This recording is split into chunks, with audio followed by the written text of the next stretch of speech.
ಶಕ್ತಿಗೆ ದೇಶದ ಚುಕ್ಕಾಣಿ ಹಿಡಿಯುವ ಶಕ್ತಿ ನೀಡಿತು. ಆದರೆ ಇವತ್ತು ಅದೇ ಯುವ ಶಕ್ತಿಯ ಹಕ್ಕಿಗಾಗಿ ಯುವ ಕಾಂಗ್ರೆಸ್ ಬೀದಿಗಿಳಿದು ಹೋರಾಡ್ತಾ ಇದೆ. ಹಾಗಾಗಿ ಈ ರಾಜ್ಯದ ಮುಖ್ಯಮಂತ್ರಿಗಳು ಸನ್ಮಾನ್ಯ ಸಿದ್ದರಾಮಯ್ಯ ಸಾಹೇಬರಿಗೆ ಈ ವೇದಿಕೆಯ ಪರವಾಗಿ ಯುವ ಕಾಂಗ್ರೆಸ್ ಸಮಿತಿಯ ಪರವಾಗಿ ಅವರಿಗೆ ನಾನು MC ಸುಧಾಕರಣ್ಣ ಅವರು ಬಂದಿದ್ದಾರೆ. ಅವ್ರಿಗೂ ನಾನು ಈ ಕಾರ್ಯಕ್ರಮಕ್ಕೆ ಸ್ವಾಗತವನ್ನು ಬಯಸ್ತೇನೆ. ಮತ್ತವರು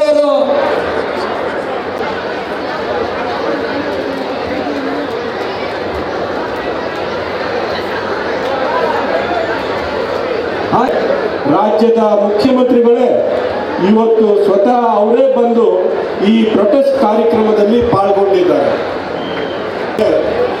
ಇವತ್ತು ನಮ್ಮ ಮುಂದೆ ಇರ್ತಕ್ಕಂಥ ಪರಿಸ್ಥಿತಿ, ಈ ರಾಜ್ಯದ ಏರ್ಪಾಡು ಮಾಡಿ ಆ ವ್ಯವಸ್ಥೆಯ ಮೂಲಕ ಪರೀಕ್ಷೆಯ ಮೂಲಕ ಅವ್ರಿಗೆ ಮೆಡಿಕಲ್ ಎಕ್ಸಾಮಿನೇಷನ್ಗೆ ಮೆಡಿಕಲ್ ಕಾಲೇಜ್ಗಳಿಗೆ ಫೇಲ್ ಆಗಿದೆ, ವಿಫಲರಾಗಿದ್ದಾರೆ. ಇವತ್ತು ನೀಟ್ ಎಕ್ಸಾಮಿನ ಪೇಪರ್ ಲೀಕ್ ಆಗಿದೆ. ತಕ್ಷಣ ಘೋಷಣೆ ಆದ ತಕ್ಷಣ ಈ ಎಕ್ಸಾಮ್ ಆಗುತ್ತೋ ಇಲ್ವೋ, ಈ ಎಕ್ಸಾಮಿನೇಷನ್ ಪೇಪರ್ ಲೀಕ್ ಆಗೋಗ್ಬಿಡುತ್ತೋ, ಮೋದಿ ಸರ್ಕಾರ ಕನಿಷ್ಠ ಒಂದು ಎಕ್ಸಾಮಿನೇಷನ್ ಕೂಡ ಸರಿಯಾದ ವ್ಯವಸ್ಥಿತವಾದಂಥ ರೀತಿಯಲ್ಲಿ ಕೂಡ ನಡೆಸೋದಕ್ಕೆ ಯೋಗ್ಯತೆ ಇಲ್ಲದೆ ಇರ್ತಕ್ಕಂಥ ಸರ್ಕಾರ ಕಾರ್ಯಕ್ರಮ ಮಾಡ್ತಾರೆ. ಆದರೆ ನಿಮ್ಮ ಸರ್ಕಾರಕ್ಕೆ, ಮೋದಿ ಸರ್ಕಾರಕ್ಕೆ ಒಂದೇ ಒಂದು ಪರೀಕ್ಷೆ ಯೋಗ್ಯತೆಯಿಂದ ಸರಿಯಾಗಿ ಒಂದು ಪರೀಕ್ಷೆ 12 ವರ್ಷದಲ್ಲಿ ಎಂದೂ ಪ್ರೆಸ್ ಕಾನ್ಫರೆನ್ಸ್ ಮಾಡಿಲ್ಲ. ಎಜುಕೇಶನ್ ಮಿನಿಸ್ಟರ್ ಕೂಡ ಇಂಥ ಸಂದರ್ಭದಲ್ಲೂ ಕೂಡ ಆಚೆ ಬಂದು ಒಂದು ಪ್ರೆಸ್ ಕಾನ್ಫರೆನ್ಸ್ ಮಾಡಿಲ್ಲ. ಇಂದು ಮುಸ್ಲಿಂ ಅಲ್ಲಿ ದ್ವೇಷ ಸೃಷ್ಟಿ ಮಾಡಿ ಅಂದ್ರೆ ಮೊದಲು ಬಂದು ನಿಲ್ಲಿಸಿರ್ತಾರೆ, ಕಂದಕವನ್ನು ಸೃಷ್ಟಿ ಮಾಡಿ ಅಂದ್ರೆ ಮೊದಲೇ ಬಿಜೆಪಿ ಅವರು ಬಂದು ನಿಂತಿರ್ತಾರೆ. ಕಾರ್ಯಕ್ರಮವನ್ನ ಉದ್ದೇಶಿಸಿ ಮಾತನಾಡಿದಂತಹ ಸಚಿವ ಮಿತ್ರರಾಗಿರ್ತಕ್ಕಂಥ ಸುಧಾಕರ್ ಅವರೇ, ಈಶ್ವರ್ ಖಂಡ್ರೇಜಿ ಅವರೇ, ಸುರೇಶ್ ಅವರೇ, ರಮನಾಥ್ ರೈ ಅವರೇ, ಪೊನ್ನಣ್ಣವರೇ, ಇಲ್ಲ ಕಳೆದ ವರ್ಷನೇ ಮಾಡಿದ್ವಿ ನಾವು.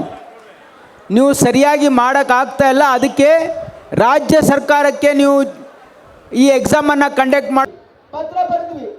ನೀವಾದರೂ ಸರಿಯಾಗಿ ಮಾಡಿಲ್ಲ ಅಂದರೆ ನಮಗಾದ್ರೂ ಮಾಡಕ್ಕೆ ಬಿಡಿ. ಅದನ್ನು ಮಾಡಕ್ಕೆ ರೆಡಿ ಇಲ್ಲ ಅವರು ಸರಿಯಾಗಿ ಮಾಡಕ್ಕೆ ಸಹಿಸಿದ್ರಿಲ್ಲ, ನಮಗೂ ಮಾಡಕ್ಕೆ ಬಿಡ್ತಾ ಇಲ್ಲ. ವೈದ್ಯಕೀಯ ಶಿಕ್ಷಣ ಸಚಿವರು, ಆರೋಗ್ಯ ಸಚಿವರು ಇದ್ರ ಬಗ್ಗೆ ಚರ್ಚೆ ಮಾಡಿ ಕೇಂದ್ರ ಸರ್ಕಾರದ ಮೇಲೆ ಒತ್ತಡ ತಂದು ಇದಕ್ಕೆ ಒಂದು ಶಾಶ್ವತವಾಗಿರ್ತಕ್ಕಂಥ ಪರಿಹಾರ ಮಾಡಿ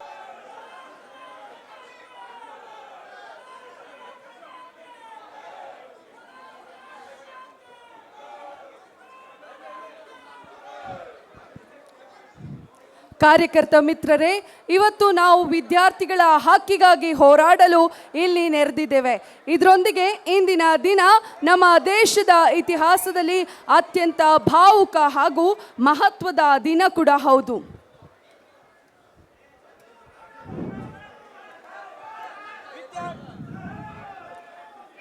ಸರ್ಕಾರಕ್ಕೆ ಹೇಳಿದಿಕ್ಕಾರ, ಕೇಂದ್ರ ಸರ್ಕಾರಕ್ಕೆ ಹೇಳಿದಿಕ್ಕಾರ.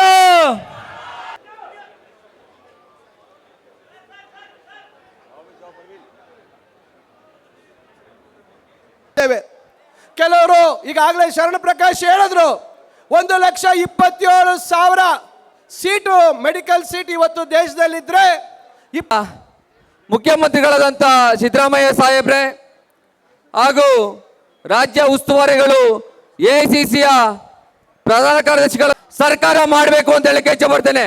ಕಾರಣ ನಮ್ಮ ಭವಿಷ್ಯದ ಯುವಕರನ್ನ ಕೊಲ್ಲುವಂತ ಕೆಲಸವನ್ನ ಮಾಡಿದಂತ ಆ ಕಿಡಿಗೇಡಿಗಳನ್ನ ಅವ್ರನ್ನ ಶಿಕ್ಷಿಸಿ ಎಕ್ಸಾಮ್ ಮಾಡಿ ನಮ್ಮಲ್ಲಿ ಮಾತ್ರ ಉತ್ತೀರ್ಣರಾಗಿರೋರನ್ನ ರಿಸಲ್ಟ್ ಅನ್ನ ಕೊಡಿ ಅಂತ ಕೇಂದ್ರ ಸರ್ಕಾರಕ್ಕೆ ಮತ್ತು NTA ನಾನು ಕೇಳಕ್ಕೆ ಇಚ್ಛೆ ಪಡ್ತೇನೆ.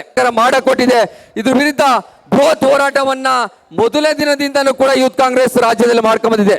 ಇಲ್ಲಿಯವರು ಕೂಡ 22 ಜಿಲ್ಲೆಗಳಲ್ಲಿ ಈ ಒಂದು ಪ್ರೊಟೆಕ್ಷನ್ ಕೂಡ ನಾವು ಮಾಡಿದ್ದೀವಿ.